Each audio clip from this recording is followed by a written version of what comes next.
Candyman? Candyman? Não.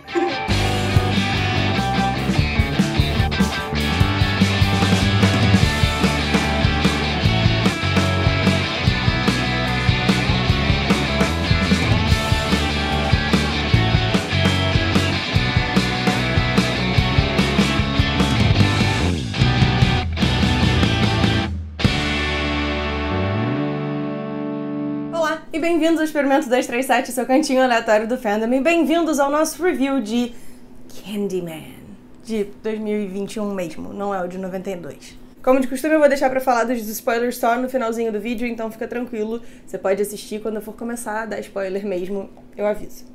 Candyman, dirigido pela Nia Da Costa e produzido pelo Jordan Peele, é uma continuação de Candyman lá da década de 90, e eu preciso contar pra vocês que eu tenho uma relação muito particular com esse filme. O ano é 1990 e alguma coisa, e uma Nadia bem pequena começa a desenvolver a sua paixão por terror. Na década de 90, um monte de filmes começou a tratar sobre lendas urbanas, sobre criaturas que são sumonadas quando você fala sobre elas na frente de um espelho, sobre um monte de pequenos elementos que atiçaram a curiosidade de uma pequena Nadia de 8 anos, talvez. Candyman tinha acabado de sair no cinema, quer dizer, saiu no cinema em 92 lá fora, aqui deve ter chegado um pouco depois, mas tava começando a circular talvez pelas locadoras, eu não sei exatamente como foi que rolou, eu só sei que vários dos meus amigos da escola começaram a contar histórias sobre alguém que conhece alguém que conhece alguém que foi vítima do Candyman. E aí a Nadia ficou partes iguais curiosa e desesperada, e até hoje eu não falo o nome dele várias vezes na frente do espelho. Inclusive, aqui no cômodo onde eu gravo os vídeos, tem um espelho e eu tô nervosa só de estar gravando falando do filme. Então, parabéns. Esse é o meu rolê. O nosso filme do Candyman, agora de 2021, é uma continuação do filme de 92. E ele acompanha Tony, que é um artista em Chicago, numa área recém-reformada e tal, bonitona, bacanuda, que descobre sobre a lenda, ele tá com um bloqueio criativo, e ele descobre sobre a lenda, começa a fazer pesquisas e tal, e aí ele acaba envolvido com o monstro mitológico. O filme tem um ritmo um pouco mais lento, ele me lembrou um pouco o Iluminado, do Stanley Kubrick, em termos de que ele tem muitas cenas que são atmosféricas, né? Não são exatamente partes da história acontecendo, mas sim te dando uma sensação do lugar onde você tá, que é uma coisa que eu gosto.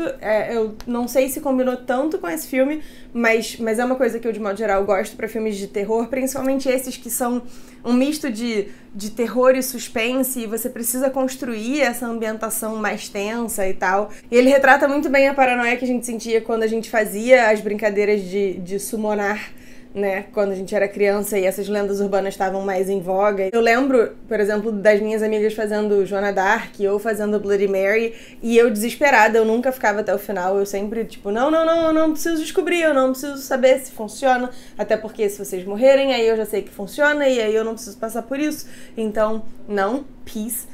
E o filme retrata isso muito bem, assim, a partir do momento em que o Candyman começa a estar mais envolvido, os personagens, de modo geral, têm essa coisa meio paranoica de, tipo, será que tem alguém atrás de mim e tal, e é muito legal. Uma coisa que eu não gostei tanto do filme, assim, na verdade, partes iguais gostei e não gostei. Candyman, o de 92, tem bastante comentário social, principalmente pela origem mesmo do ser sobrenatural, e nesse filme de agora, eu achei que talvez tenha, assim, pesado a mão, não no comentário social em si, mas na necessidade de dizer com todas as letras que estamos fazendo um comentário social. O filme fala muito sobre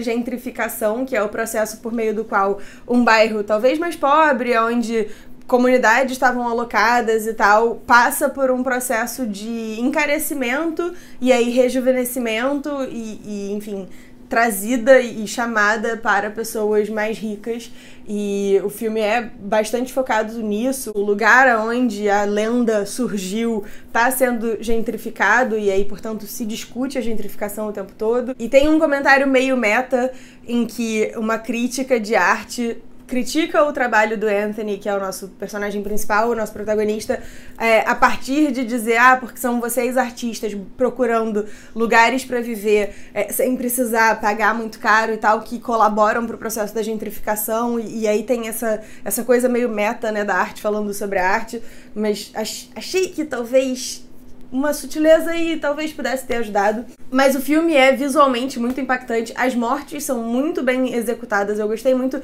da maneira como o filme ressalta o aspecto dos espelhos, porque afinal de contas você convoca a criatura falando o nome dela 5 vezes na frente do espelho. O filme tem ainda bastante conexão com os movimentos sociais mais recentes em torno da morte do George Floyd, da Breonna Taylor. O Anthony tem uma peça que ele expõe que chama Say My Name, e é um espelho, enfim, tem todo um rolê envolvendo o Candyman por trás disso. E aí, no momento em que você tem personagens morrendo e tal, o filme brinca muito com, assim, o que você consegue ver e o que você só consegue ver através do espelho.